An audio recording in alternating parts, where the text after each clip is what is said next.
represents, not, the statue itself, because we all know that this is not some, again, you see it across social media that this is some idol. And what is your response to that? That this is somehow a false idol? Because people talk about the golden calf. Well, is this the golden Trump? Yeah, well, of course, it's preposterous. It's blasphemy to even think that. I mean, if you knew me, and of course, I don't know anybody who worships Donald Trump as a god. That was evangelical pastor Mark talking Burns. About? No, certainly nobody would pray before a golden idol. Yeah, well, he's an advisor to President Trump. No, but you just wouldn't. I mean, that's very obvious. It's like, this is Old Testament stuff, I tell you. Well, you do. Yeah. What? He was defending a 22-foot golden statue of the president. I'm sorry, but that kind of looks like Moses comes down from the mountain and with the tablets, and that's what's there. Look, Lemire. Yes. The pastor helped unveil the golden statue. Is there a golden calf at the foot? The Don Colossus. Last week at Trump National Doral Golf Course in Miami. Hold on. Can we stop for a second? Hey, Alex, was this a South Park stunt? Is this Matt script Parker a joke? and Trey Stone behind this? They got Matt Parker and Trey Stone have to be behind something so blasphemous and have.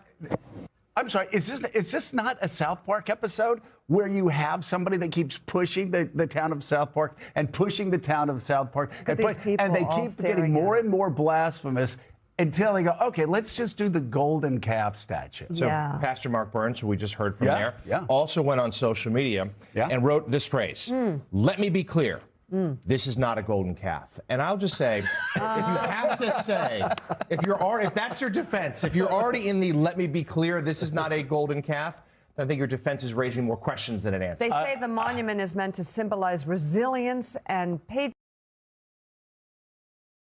Reports say the project cost about $450,000 and was funded by crypto investors who promoted a patriot meme coin. Again. Happy Monday, everybody. It's early. I reversed their names, but that is Trey Parker and Matt Stone.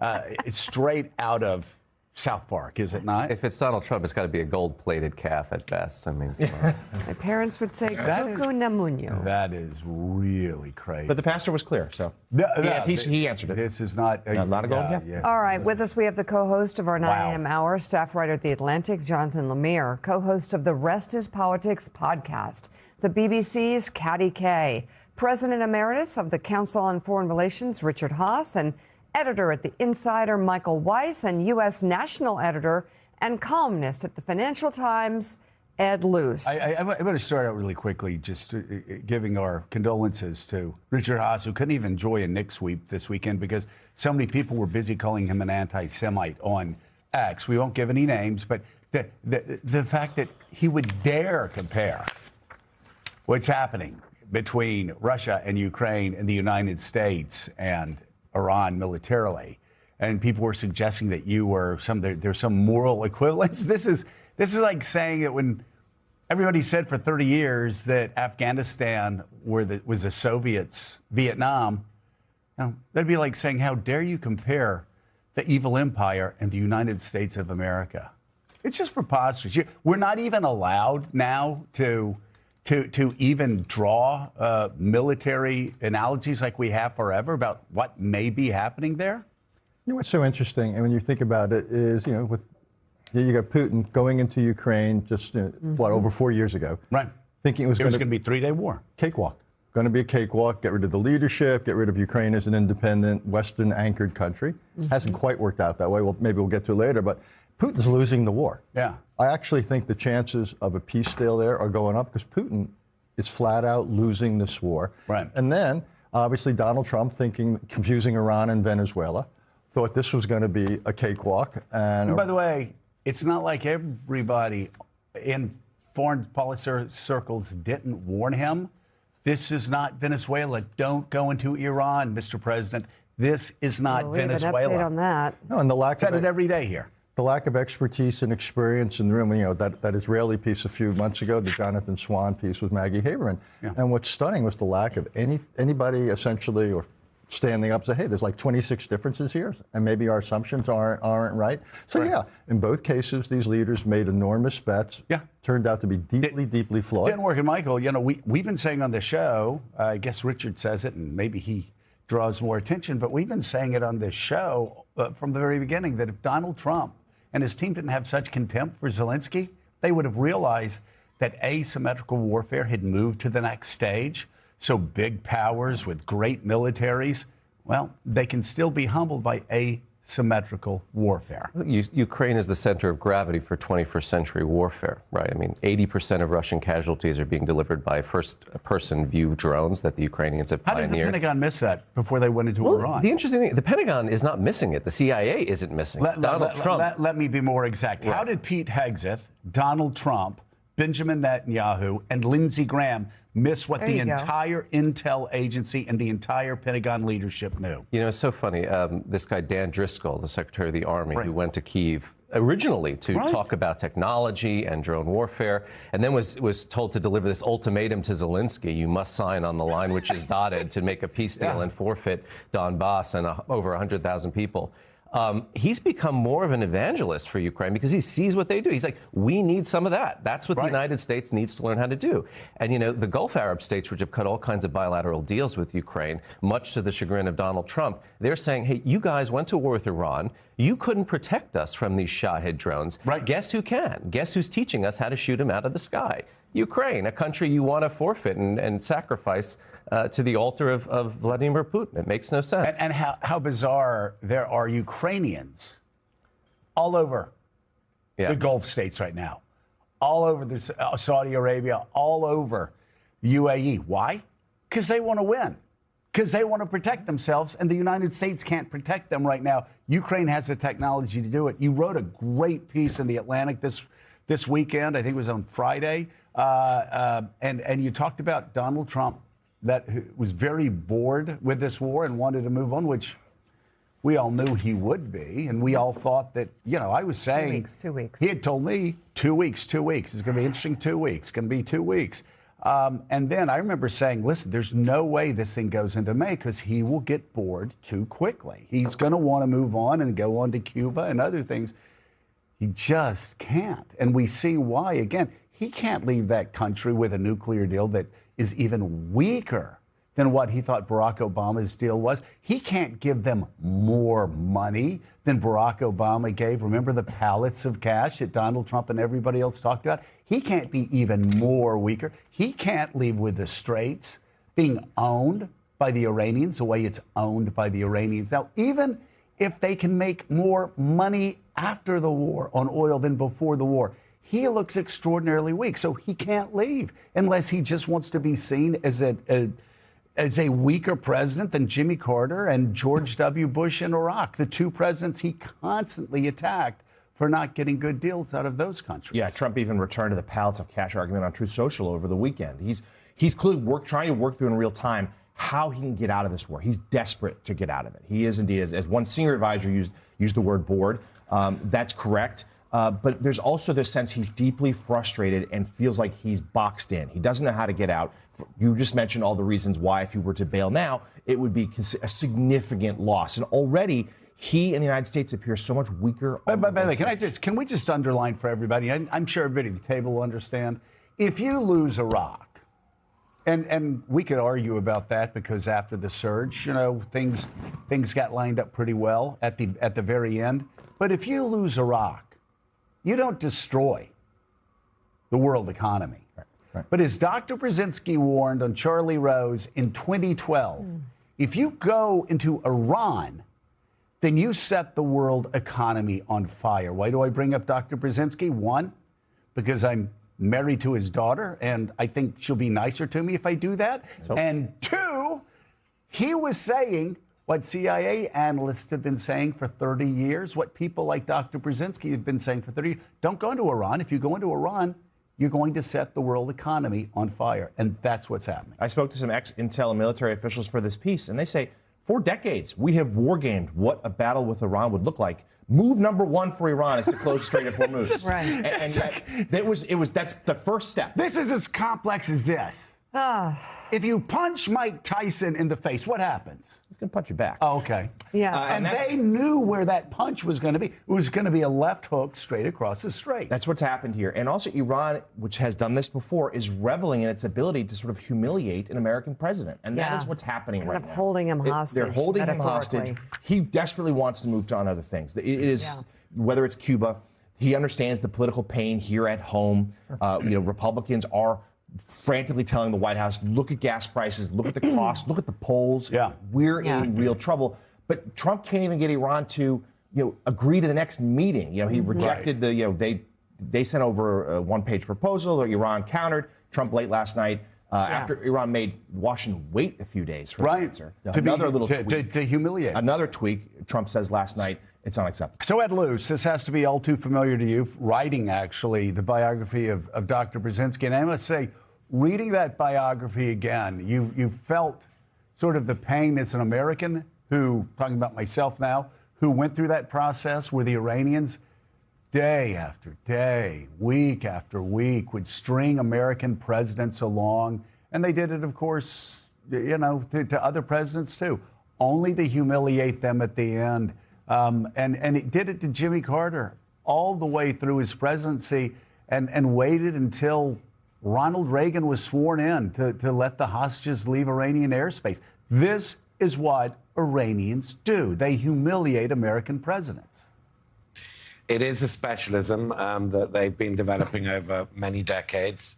And the fact that anybody could be surprised by that is extraordinary. This, for an Iranian, a militant, even more militant Iranian regime than we had a couple of months ago, even if it is divided allegedly between moderates and hardliners, is even more of a pleasure, is even more of a bragging right, and a justification for who they are and what they do, than the hostage crisis, I think. Because the hostage crisis, as you say, it ended at 1 minute past noon in January 1981. After Reagan had been sworn in, they released them all. And then that was it for a while. But what we're seeing today is the humiliation of the United States. And I'm not sure how Trump gets out of it. We keep talking about how impatient he is and bored he is, but he's no closer to an exit than he was in week one when we were already seeing the outlines of what is very plain to us today. So, yes, Iran is getting more than its pound of flesh. Its national pastime, or at least a regime pastime, is to trample on the stars and stripes. And Trump has given them that opportunity. They are trampling they're taking their time. They like trampling the stars and stripes. And Trump is so reluctant to resume hostilities. We have seen him extend his ceasefire deadline repeatedly, Iran calling his bluff. We'll see what happens after last night. And the last piece of this, of course, is that this war is now going to overshadow Trump's summit in China. He leaves for Beijing tomorrow. He's heading to meet up with Xi Jinping, something he has eagerly anticipated. China, deeply unhappy with the situation. This is now going to dominate those talks. And so now all we have to do is we should have an office pool on when a certain reporter is going to leak that peace talks are coming, and then the next day see people making hundreds of millions of dollars on the leaked story and the coming peace. How many times have we heard about the coming peace? It's just around the corner. I talked to the president this morning. Peace is at hand. Yeah, right. Yeah, no control over this situation. We'll get to more updates with Iran in just a moment. But first, Russian President Vladimir Putin oversaw a very scaled back Victory Day parade over the weekend in Moscow. The event, which commemorates the Soviet victory over Nazi Germany in World War II, usually showcases the country's military might, with tanks and ballistic missiles rolling through Red Square. But on Saturday, soldiers, some of whom have fought in Ukraine, marched through the streets while videos of Russian military weapons were shown on screens and state television. There was also increased security to protect President Putin. They had to show their missiles on TV screens. Yeah. This is about the country that has no cards to play, Michael Weiss. Let's keep rolling this. The Ukraine, you have no cards to play. And the Russians, first of all, Putin's hiding in bunkers, and they have to show their military hardware on TVs. I mean, worse than hiding in bunkers. He basically begged Donald Trump, can you please pressure Zelensky not to bomb my Victory Day parade on Red Square? To which Zelensky said, as a goodwill gesture, we will allow Russia to hold its Victory Day Issued a permit. Like you issued a permit. You can do it. Like a parking permit. It's exactly. a permitting process. I have to say, putting the digital display of military kit that's a little bit better than what they did a couple years ago when they only had one tank, a T-34 from World War II, a museum piece that they rolled out down the. I mean, it's utterly humiliating. Well, this was a 3-day war, and we're now into year 4. There's good news here, which I actually think we are beginning to, this is the beginning of the end of this war. I think between what's going on economically and what's going on militarily, the Ukrainian attacks on Russian energy infrastructure, I think Putin's ability to sustain this war is coming to an end. I actually think there's good news here. Well, and by the way, there's also another comparison you can draw between Russia and Iran. They were both economic basket cases before these wars began. Another sign of all that is Putin limiting his public appearances and staying in bunkers. Meanwhile, Ukrainian President Volodymyr Zelensky visited troops on Friday. He posted videos on social media showing him meeting with soldiers at a command post, writing that they are part of a group involved in liberating the Dnipro region. Zelensky also mocked Russia online, posting a decree allowing Russia's military parade, which, as we mentioned, included GPS coordinates of Red Square, seemingly to show Ukraine's ability to strike Moscow. But he wrote on social media, quote, Red Square is less important to us than the lives of Ukrainian prisoners who can be brought home. Katty Kay, you look at what's happened over the last 3-4 weeks, there's been a growing realization that the war has shifted dramatically, as David Petraeus has said and others have said. The future of, the Secretary of Army said, the future of warfare is revealing itself right now in Ukraine. And the Europeans, they made a good and timely bet on the future while the United States continues dragging its feet behind. Yeah, I mean, there's a report in The Economist just come out that the Ukrainians have taken 130 kilometers of frontline territory just in the course of the last few weeks, and that they are making gains. Like you say, Joe, on the battlefield, they got that $100 billion as well from the European Union, so they have more cash. They're doing deals in the Middle East, which is also replenishing their cash supplies. They have the capacity to produce more of these drones. They just didn't have the money to do so, so they're getting that now. So they're looking in a much stronger position. I think it's still going to take a while for the Europeans to be able to supply Ukraine with everything that it needs, with America pulling out. Ukraine does, my understanding is Ukraine really does still depend very heavily on American intelligence. It's that last kind of, in the 80-20 rule, the 20% that America is still giving Ukraine is pretty critical to their ability to fight this war. So they'd still like to keep America on board. But the Europeans have got the message. They've got the message that America is not going to be there. It's going to take them a while to be able to defend themselves and to defend Ukraine. But they know that that's the direction that they have to move in. And all the while, Vladimir Putin is looking weaker. I'm waiting for the Ukrainians to drop those little Lego figurine videos that we've been watching out of Iran, where they start trolling President Putin in the same way that the Iranians have been trolling President Trump, because that's how it feels at the moment. That's where the balance of power seems to be at the moment. Okay, coming up, we're going to have more on Iran. Iran saying no to a surrender to Trump's greed, to use their words. Still ahead on Morning Joe, Defense Secretary Pete Hegseth is calling for Democratic Senator Mark Kelly of Arizona to be investigated by the Pentagon. Because he has nothing else going on.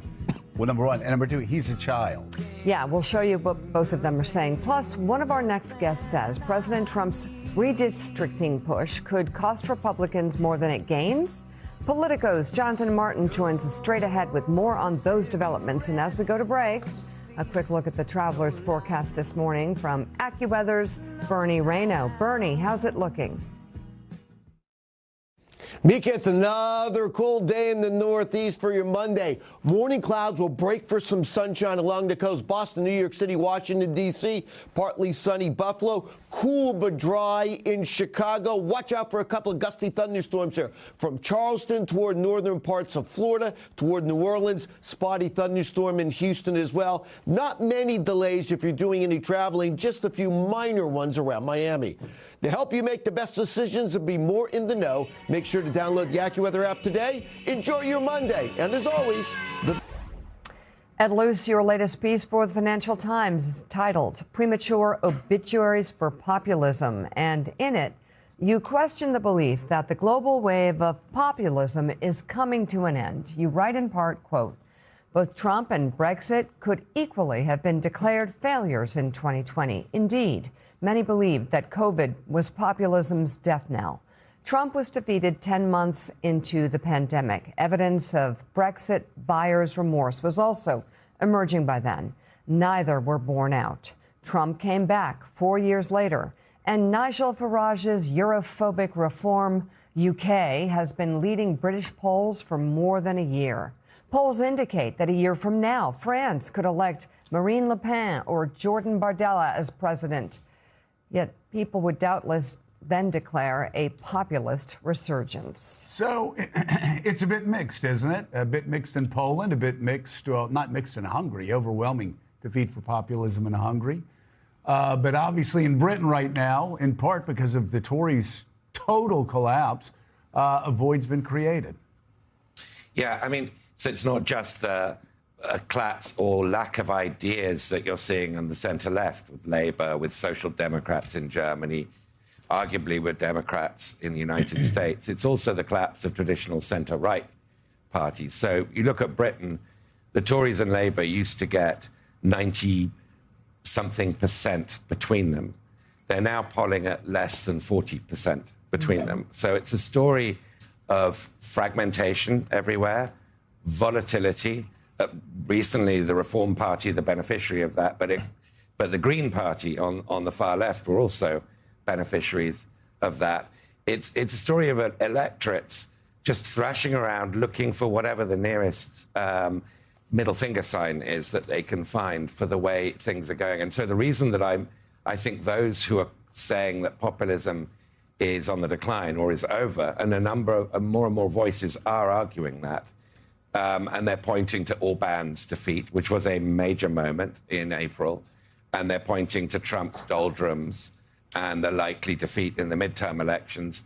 I guess they're pointing to Giorgia Meloni's government in Italy actually being more like a normal conservative government than a right-wing populist one. But I think what these people, they're counting too many chickens too soon.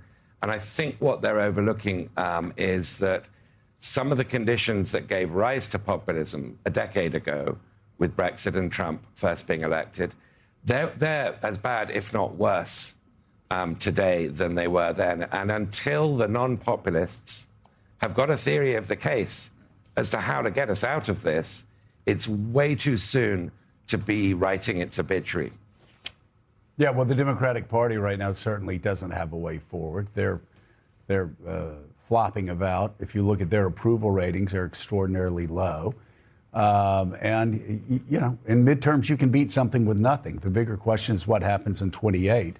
Caddy K, it's hard to say exactly where this is going to go. I'm a bit more optimistic that populism is receding because I think you're right when you were talking about the gentleman you spoke with on the BBC in 2016. Say, give it about 10 years.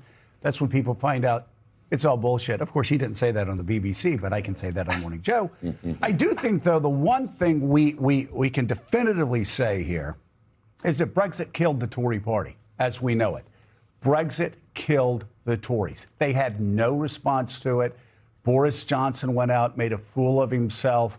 One conservative leader after another just wasn't up to the challenge of what Ed was just talking about. What's next? Okay, populism doesn't work. This is what we do instead.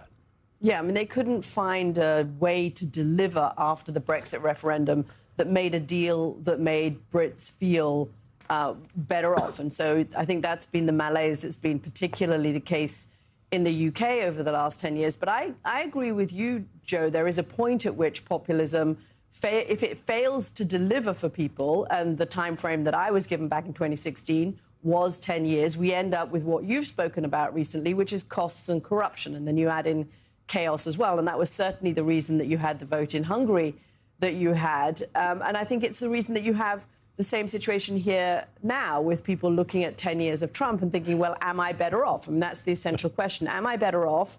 And what Bernie Sanders is tapping into, the fight the oligarchy, and why, if I'm not better off, but some people seem to be making a lot of money out of it, and that produces quite a lot of unease about the system that they've had. And some of the situations has changed. I mean, both here and in Europe, certainly, the situation around immigration is different. I mean, the part of the reason you had Brexit was that you had the Syrian war and that massive exodus of refugees from Syria right across Europe. And you've had the border being closed here and much less of an immigration issue. So one of the planks of populism has gone. But I think the other place, I mean, Michael, we've spoke during the course of this program about the fact that in Russia, Ukraine, you see a tipping point towards Ukraine at the moment. And I'm wondering actually how much of that is due to the fact that Putin's policies are becoming increasingly unpopular in the country that he's leading at the moment. Are Russians waking up to the fact that, you know, this is costing them a lot of money, that they don't like what's happening, and they don't like losing people in a war that they don't particularly support? Yeah, I think so. And I mean, a lot of these wounds are self-inflicted by Putin and the Russian elites. You know, one of the things that's had a major impact on the battlefield, the canceling of Telegram, you know, the social media app that Russians relied on for targeting packages and communicating. Telegram is also widely used within Russia itself. And so restrictions on internet openness are really starting to hit hard amongst the population there. And then, you know, the economy is cratering. I mean, even this sugar rush of sanctions relief, which we provided the Russians because of our war in Iran, somewhat blunted, not entirely blunted by Ukraine's deep strikes on oil refineries and terminals and so on. It's not trickling down to the people, right? And, you know, the history of Russia is they can tolerate quite a lot. They can put up with a great deal of pain and heartache, but then it reaches that critical mass. And what's interesting now is you have Western media sort of speculating, is this the beginning of the end of Putin? Is he really on sort of his last legs? And the Russian opposition, for sort of the first time, I mean, they've been saying for 15 years. Remember Bolotna, the big protest movement led by Alexei Navalny in 2011. Well, now there is no leadership of the Russian opposition, and they're all far flung and living in exile. And they're kind of rudderless. They're not there to inherit the country. So there's this kind of great deal of indecisiveness. What's going to happen with the future of this country after the war is concluded? Richard, I sense that you're not ready to short populism quite yet. No. So let me give you two arguments. One is what happened in Hungary. I think it's wrong to interpret that as the end of populism. Orban had been in power for 16 years, had made a hash of many things, including the economy. What you see are rotations of power. So I think it's wrong to see what happened there as somehow all that reassuring. And we're going to see the far right, and Britain, we're seeing it in other parts of Europe, do okay.